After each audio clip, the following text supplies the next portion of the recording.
যে মায়ের জন্ম দিছে সেই মায়ের ছবি ফোনে একটাও নাই, অথচ বিচ্ছেদে বহুদিন পরেও তোমার একটা ছবিও ডিলিট করি নাই। তুমি ভুল করে হলে ফোন দিতে পারো, তাই তো নাম্বারটা চেঞ্জ করি নাই।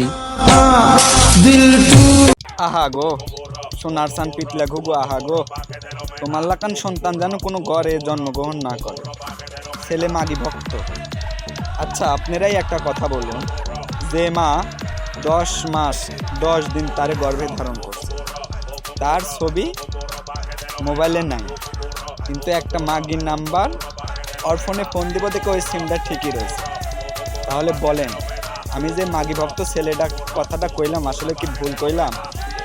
ছেলে মাগি ভক্ত, মাগি ভক্ত না হলে এই দেখেন এগলে মেয়ের লগে এই ছেলে টিকটক কইরা বেড়া। ছেলে মাগি ভক্ত, মা ভক্ত না, ছেলে মাগি ভক্ত। ধন্যবাদ।